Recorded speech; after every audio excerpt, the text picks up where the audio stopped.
1945년 8월 15일 정오에 일본의 천황이 일본 국영 방송 라디오를 통해서 한 가지 이제 선언을 합니다. 이제 우리가 항복하겠다. 이제 일제 시대를 보냈는데 일본이 항복하겠다고 하는 것이었어요. 그 방송을 듣고 사람들이 쏟아져 나와서 대한독립 만세를 부르고 태극기를 흔들었을 것 같지만 실상은 그렇지 않았습니다. 왜냐하면 그 방송을 듣고 있던 사람들이 그렇게 많지 않았기 때문에 그래요. 보통 사람들이 8월 16일이 되어서야 우리가 해방되었다 생각하는 사람도 있었고, 또 늦게는 8월 18일 날 해방의 소식을 들었다라고 하는 사람들도 있었습니다. 이유가 무엇이든지 간에 이미 해방되었다는 소식을 듣지 못한 사람들은 여전히 일본의 지배 가운데 있다라고 하는 것을 생각하고 그렇게 살아갔다고 하는 거죠. 즉, 좋은 소식을 모르면 이미 풀린 사슬에 스스로 얽매여 살아가는 것과 같다고 하는 것입니다. 이 원리는 그리스도인의 삶에도 딱 들어맞습니다. 그리스도인에게 좋은 소식은 복음, 예수 그리스도이시죠. 그분이 우리를 구원하시기 위해 이 땅에 오셨고 십자가에 죽으시고 부활하셨습니다. 그리고 이 땅에 다시 오신다라고 말씀하세요. 이 좋은 소식이 우리에게 주어졌는데 그것을 알지 못하고 또 믿지 못하는 삶은 얼마나 안타까울까라는 생각이 들게 됩니다. 그런데 이 좋은 소식, 복음이라고 하는 것이 십자가, 구원 그런 것에만 제한되는 게 아니라 우리의 일상의 삶 모든 곳에 포함되고 또 살아 움직이는 것이 되어야 합니다. 우리가 발딛고 살아가는 모든 순간마다 복음의 좋은 소식이 우리의 삶에서 드러나야 하는 것이죠. 우리가 사랑하고 일하고 관계 맺고 시간과 돈을 쓰는 모든 곳에서 주님의 복음이 드러나야 한다고 하는 것입니다. 그래서 우리는 이 좋은 소식을 알고 누리려면 우리의 모든 삶의 영역을 이 복음이라고 하는 렌즈로 바라볼 필요가 있습니다. 예수님이 우리 일상 곳곳에 좋은 소식을 숨겨둬 두었는데 그것을 알기 위해서는 복음이라는 렌즈가 우리에게 필요한 거예요. 우리에게서 필요한 것은 모든 일상을 복음의 관점으로 바라보는 것이 우리에게 필요합니다. 우리의 삶에 심어두신 좋은 소식을 알지 못하면 세상의 부정적이고 파괴적인 메시지에 흔들리면서 살아갈 수밖에 없는 게 우리의 삶이라고 하는 것이에요. 그래서 신년 말씀을 준비하면서 지난주에는 1년 동안 우리가 함께 묵상하고 나아갈 방향에 대해서 이야기했는데 앞으로 7가지의 주제를 가지고 우리가 어떻게 복음의 렌즈로 우리의 삶을 살아갈 것인가를 한번 살펴보도록 하겠습니다. 첫 번째 시각은 자존감, 우리의 자존감과 관련된 이야기예요.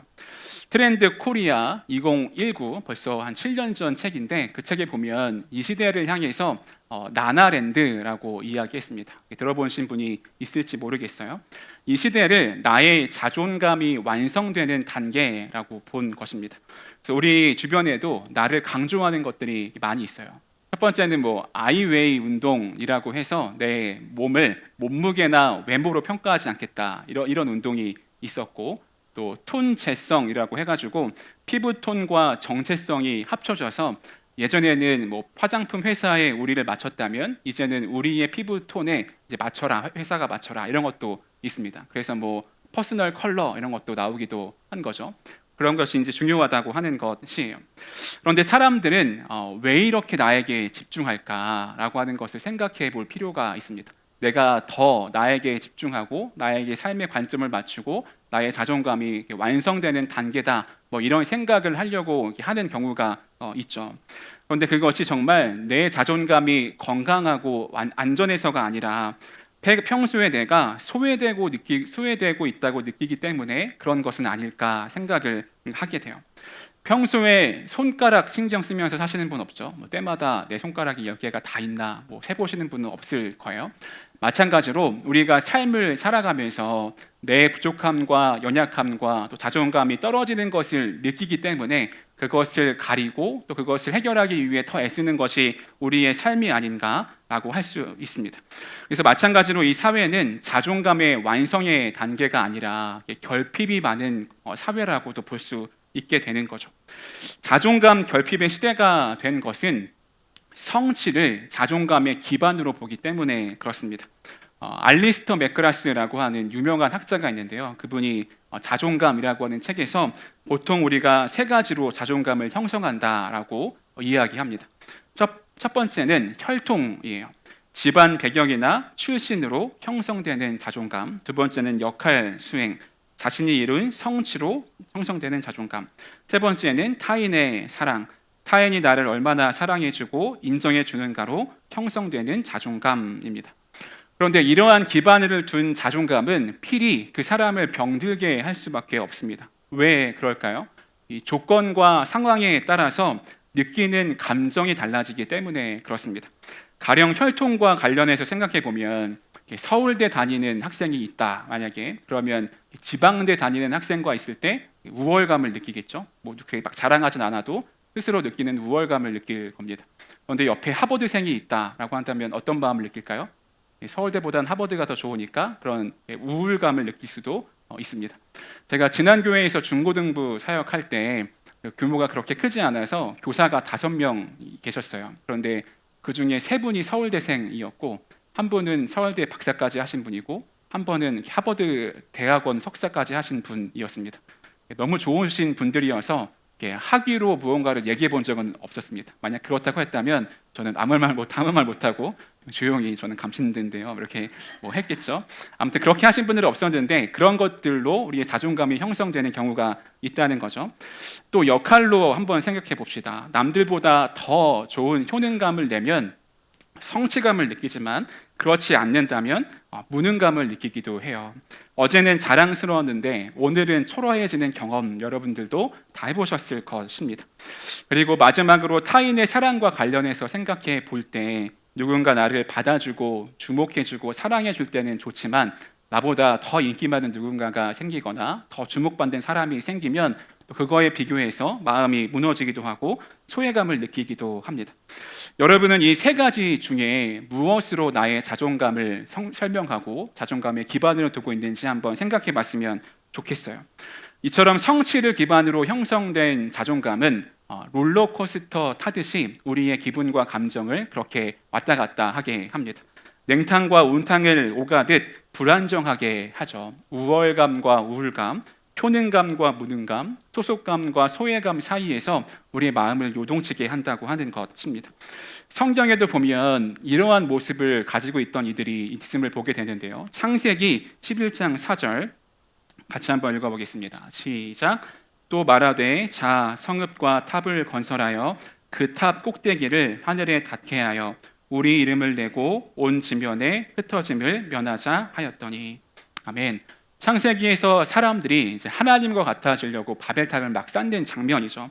여기 보면 우리의 이름을 내고라고 이야기하고 있습니다. 이 말은 정체성을 확립한다고 하는 거예요. 하나님께 닿을 만큼 큰 탑을 쌓음으로써 이름을 내고자 하는, 나의 정체성을 확립하고자 하는 사람들의 모습이 드러난다라고 하는 것이죠. 신약에도 보면 예수님께도 이런 유혹이 있었음을 볼 수가 있습니다.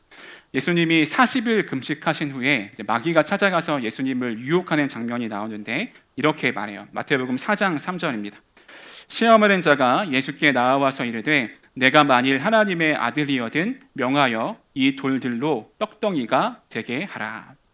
사탄의 이 말은 예수님을 향해 성취로 자존감을 형성하라고 유혹하는 말이었어요. 돌을 떡으로 바뀌어야 네가 하나님의 아들이다. 이 정도의 능력은 있어야 네가 하나님의 아들이고 신이라고 이야기할 수 있다는 유혹을 사탄이 예수님께 해온 것이죠. 성취로 자신의 존재감을 형성했던 우리가 아주 잘 알고 있는 마돈나라고 하는 분이 있죠. 그분은 이렇게 이야기했습니다. 내 삶의 동력은 평범함에 대한 아찔한 두려움에서 온다. 그것이 나를 몰아가고 또 몰아간다. 이미 대단한 존재가 되었음에도 여전히 내가 대단한 존재임을 증명해야 하기 때문이다. 마돈나 정도 됐으면 한 업계에서 최고를 찍었고 돈도 많이 있을 거고 하고자 한다면 많은 것을 할 수 있는 사람이었을 텐데 그가 하는 고백은 계속해서 내가 나를 증명하는 삶을 살아야 한다라고 고백하고 있는 것을 볼 수가 있습니다. 이처럼 성취해야 나의 가치를 증명할 수 있다라고 한다면 우리는 늘 불안하고 초조한 삶을 살아갈 수밖에 없어요. 우리와 이 사회가 이렇듯 견고한 자존감을 갖고 살기 어려운 이유가 무엇이냐면 우리의 자존감, 우리의 삶이 복음의 렌즈를 통과하지 않았기 때문에 그렇습니다. 세상이 말하는 자존감의 공식을 우리의 생각인 것처럼 또 그것에 지배당하며 살고 있기 때문에 그렇다고 하는 거죠. 자존감을 쌓으려고 계속 성취를 하고 인정받으려고 열심히 노력하면서 살아갑니다. 그런데 만족이 없어요. 왜냐하면 나보다 늘 뛰어난 사람들이 있기 때문에 그렇습니다. 그렇다면 우리가 복음이 말하는 자존감은 무엇일까 한번 보겠습니다. 복음이 말하는 자존감은 하나님이 나를 성취가 아니라 존재로 보신다라고 하는 것을 기억했으면 좋겠습니다. 이것을 그냥 우리가 잘 아는 걸로 마치지 않고 여러 번 공부를 하셨거나 책을 많이 읽으신 분들은 이미 한 번씩은 들어봤을 말일 텐데 이게 우리의 삶의 진리가 되도록 한번 해봅시다. 하나님이 나를 성취가 아니라 존재로 보신다. 에베소서에서 보면 바울이 자부심 넘치는 표현을 하는데 에베소서 1장 5절인데 같이 한번 읽어보겠습니다. 시작. 그 기쁘신 뜻대로 우리를 예정하사 예수 그리스도로 말미암아 자기의 아들들이 되게 하셨으니. 아멘. 여기 보면 기쁘신 뜻대로라고 되어 있습니다. 기쁘신 뜻대로 자기의 아들들이 되게 하셨다. 하나님이 우리를 하나님의 자녀로 삼으셨는데 어떤 조건이나 성과가 아니라 하나님의 기쁘신 뜻대로 하신 일이라고 하는 것이에요. 우리를 자녀 삼았는데 뭘 잘해서가 아니라 그냥 내가 너를 기뻐해서 나의 자녀로 삼는다라고 하나님이 말씀하셨다라고 하는 것입니다. 반면에 고대 종교들의 창조 이야기를 보면 인간이 태어난 목적은 아주 명확합니다. 고대의 종교에는 신도 노동을 하면서 살아가야 했는데 그러니까 신이 노동하기 싫으니까 인간을 창조해요. 그리고 신이 해야 할 일을 대신 인간들에게 시킵니다. 하나님은 기쁘신 뜻대로 우리를 자녀로 삼으셨는데 다른 종교에서는 신이 하기 싫은 일을 하기 시키기 위해서 인간을 만들었다라고 하는 것이죠. 바울이 최고의 자존감을 느낄 수 있는 이유가 여기에 있습니다. 하나님이 기쁘신 뜻대로 내가 지음받았다, 나를 자녀로 삼으셨다라고 하는 것을 알고 믿었기 때문에 그래요. 우리가 이따가 찬양으로 함께 부를 텐데 홍이삭 씨가 만든 하나님의 세계 찬양을 보면 이런 구절이 있습니다. 참 아름다운 곳이라 주님의 세계는 정말로 내가 나갔고 솔직할 수 있는 것. 하나님이 우리를 우리 중에 하나로 여기지 않으시고 나만 있는 것처럼 나를 바라보시고 나를 사랑하시고 기쁘신 뜻으로 나와 함께 하신다라고 하는 것이죠. 그래서 주님의 세계에서는 누구와 경쟁할 필요가 없습니다. 내가 솔직한 삶을 살아갈 수 있게 되는 거예요. 이 복음을 받아들이면 우리는 건강한 자존감을 가지고 살아갈 수 있게 됩니다. 그렇다면 우리는 이렇게 자존감을 우리의 삶에 복음을 통과해서 적용할 수 있게 돼요. 복음으로 적용하기입니다. 자신의 성과가 아닌 주님의 선언으로 자존감을 형성해야 한다고 하는 것입니다. 우리는 지금까지 살아온 삶의 모습이 있기 때문에 그 방향을 따라서 자꾸 성과로 나를 증명하려고 할 것입니다. 그런데 주님의 선언으로, 주님의 선포로, 그 말씀으로 나를 바라볼 수 있는 훈련을 계속해 나가야 한다고 하는 것이에요. 바울이 세상적인 기준으로 봤다면 그의 삶은 꽤 높은 자존감을 가지고 살았을 것입니다. 그는 자신의 배경을 이렇게 소개해요. 빌립보서 3장 5절 6절입니다. 나는 8일 만에 할례를 받고 이스라엘 족속이요 베냐민 지파요 히브리인 중에 히브리인이요 율법으로는 바리새인이요 열심으로는 교회를 박해하고 율법의 의로는 흠이 없는 자라. 이 말씀을 보면 이렇게 정리할 수 있어요. 앞에서 나왔던 세 가지를 기준으로 봤을 때 첫 번째는 바울의 혈통은 금수저 집안이었다고 할 수 있습니다. 베냐민 지파라고 하는 것은 이스라엘의 초대 왕이었던 사울이 베냐민 지파였으니까 왕의 혈통이라고 할 수 있죠. 히브리인 중에 히브리인은 순수 히브리의 혈통을 의미합니다. 그러니까 전통을 잘 지킨 집안을 의미하고 사마리아와 섞이지 않는 사람, 순수 혈통을 의미해요. 두 번째는 바울의 성과는 성공한 사람이었습니다. 열심으로는 교회를 박해했다. 율법의 의로는 흠이 없는 자다라고 이야기하죠. 그 당시에 바리새인들은 모세 오경을 다 외웠습니다. 그냥 몇 번 읽은 게 아니라 술술 이야기할 수 있을 만큼 다 외우고 이야기하는 사람이었고 율법을 그렇게 지키는 사람이었어요. 마지막 세 번째는 바울이 타인에게 인정받는 수준은 인싸였다라고 할 수 있습니다. 율법으로는 바리새인이요, 그러니까 최고의 종교 지도자였고 사람들에게 인정받는 집단이었다고 할 수 있어요.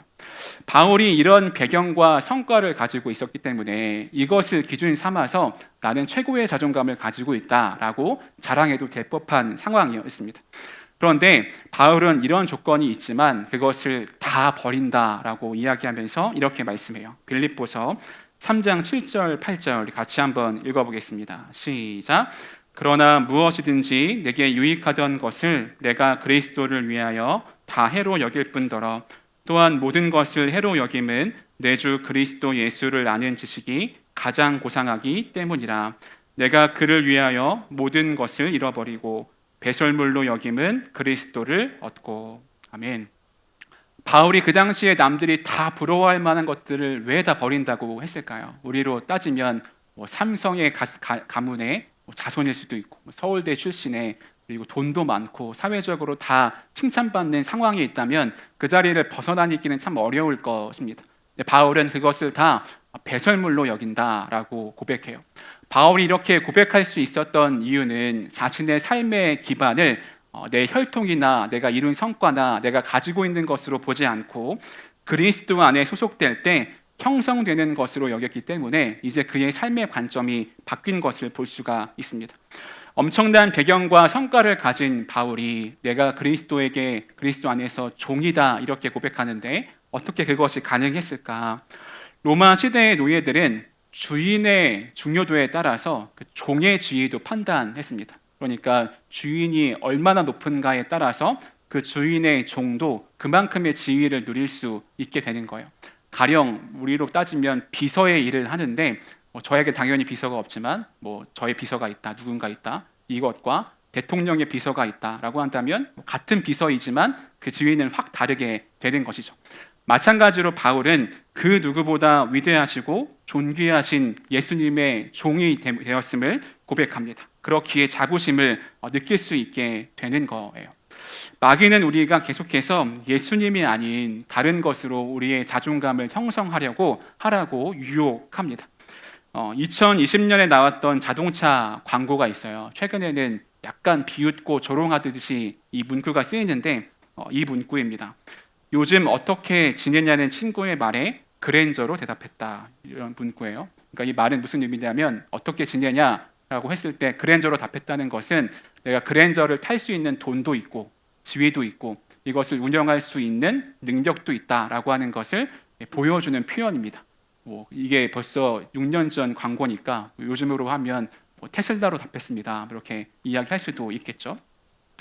이게 사람들의 시선이 그렇다고 하는 거예요. 내가 그랜저를 탈 수 있는, 테슬라를 탈 수 있는 내 삶의 기반이 있고 그것이 나의 자존감이 된다고 하는 것을 이 광고의 문구에서 시대를 읽을 수 있게 되는 것이죠. 그래서 세상은 우리를 이런 것들로 유혹합니다. 너의 자존감의 기반이 무엇이냐? 그랜저다, 테슬라다, 어디 아파트다, 이런 것들로 우리의 자존감을 증명하려고 유혹하는 것이죠. 하지만 바울의 대답은 달랐습니다. 나의 자존감의 기반은 그리스도이시다. 난 혈통과 타인의 인정을 자존감으로 형성하지 않는다라고 선언하는 것이죠. 그리고 복음 안에서 자신을 새롭게 발견한 바울은 이렇게 고백합니다. 고린도 전서 4장 3절 4절 같이 한번 읽어보겠습니다. 시작. 너희에게나 다른 사람에게나 판단받는 것이 내게는 매우 작은 일이라. 나도 나를 판단하지 아니하노니 내가 자책할 아무것도 깨닫지 못하나 이로 말미암아 의롭다함을 얻지 못하노라. 다만 나를 심판하실 이는 주시니라. 아멘. 바울은 우리가 매일매일 재판을 받는다라고 이야기합니다. 그러면서 타인이나 자신이 나의 자존감에 대해서 이런저런 평가를 한다고 하는 것이에요. 그랜저를 탔네, 루저네, 위너네 이런 것들로 나의 자존감을 평가하고 판단합니다. 하지만 바울은 이런 재판이 매우 작은 것이다, 작은 일이라고 말해요. 왜 그러냐면 이미 재판은 끝이 났기 때문에 그렇습니다. 나를 심판하실 이는 주시니라. 내가 무엇을 타고 무엇을 입고 어디에 사느냐로 나의 자존감이 형성되는 것이 아니라 기쁘신 뜻으로 내가 너를 나의 자녀로 삼았다. 이 주님의 뜻이 이미 나의 삶을 재판하셨고 그게 끝났다라고 하는 표현입니다. 우리의 정체성에 대해서 이는 내 사랑하는 아들이요 기뻐하는 자라라고 하시는 말씀이 이미 우리 가운데 선언되었다라고 하는 것이죠. 그래서 마귀가 아무리 세상에 우리에게 아무리 그런 것들로 돈으로 내가 가지고 있는 것들로 평가하려고 해도 우리는 우리의 마음을 주님의 말씀으로 지킬 수 있어야 합니다. 나는 이미 기쁘신 뜻대로 평가받은 자이다. 그것이 우리의 자존감이 되어야 해요. 책을 읽다가 도로시 챙이라고 하는 여인을 본 적이 알게 되었습니다. 유튜버가 길거리를 다니면서 이제 인터뷰를 하는 유튜버인 것 같아요. 그녀는 홍콩계 영국인이고 모델로 활동하고 있었습니다. 길가에서 너무 자신감 있게 걷는 그 여인을 보고 유튜버가 이제 인터뷰를 해요. 이렇게 이야기합니다.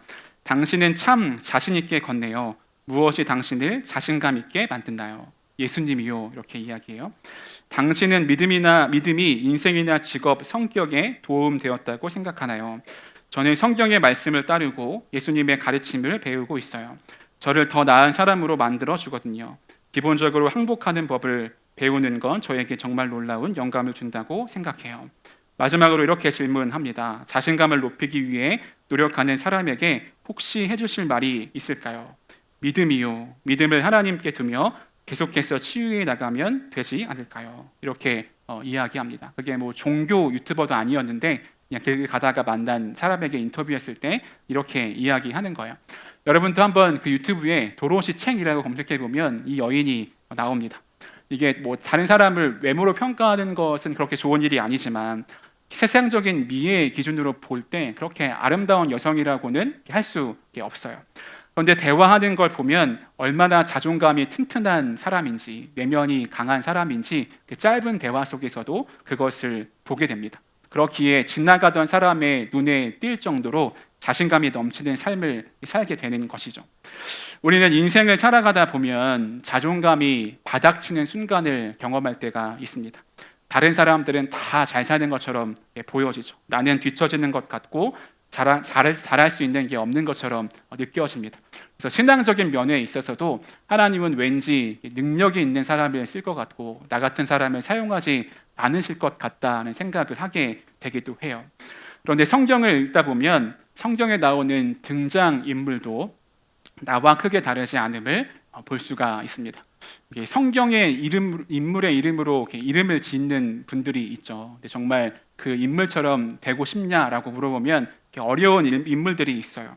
아브라함을 이름으로 쓰는 사람이 없지만 아브라함은 겁이 많아서 아내를 누이라고 속였고 다윗은 아버지에게 열등감을 느끼기도 했고 또 죄로 인해 실패하기도 했습니다. 모세는 스스로 나는 말을 잘하지 못하는 사람입니다. 형을 보내십시오. 이렇게 이야기도 하기도 했어요. 그런데 하나님은 그들을 역사의 주인공으로 쓰셨다고 하는 거죠. 이런 이야기를 보면서 깨닫게 됩니다. 하나님이 나 같은 사람도 쓰실 수 있구나라고 하는 것을 깨달으면 자존감이 조금씩 회복해 가기 시작합니다. 무엇으로도 채울 수 없던 마음의 빈자리가 하나님의 사랑으로 채워지게 되는 것이에요. 제가 최근에 봤던 책 중에 스펄전의 우울증이라고 하는 책이 있습니다. 스펄전이라고 하면 영국의 18세기에 굉장히 뛰어난 그 설교가이거든요. 모든 목사님들이 동경하는 설교가예요. 네, 그 정도 스펄전 정도에 되는 인물이었으면 삶에 흔들리는 것도 없고 늘 견고하고 늘 하나님을만을 바라보고 힘든 것 없이 살았을 것 같은데 그 스펄전에게도 우울증이 있었다고 하는 것입니다. 그래서 그 책에서 스펄전이 우울증 겪었던 이야기, 그리고 사역을 다 포기하고 싶었는데 회복한 이야기, 또 우울증 걸린 사람들에게 해주는 이야기들이 책 속에 담겨 있어요. 제가 그 책 제목만 보고 빨리 얼른 샀습니다. 왜냐하면 저에게도 충격이었기 때문에 그래요. 기독교 역사상 위대한 인물인데 이런 사람도 이런 어려움을 겪었구나라고 하는 것을 보게 됩니다. 그리고 그 문제를 하나님의 앞에서 씨름하고 다시 세워지는 것들을 보게 돼요.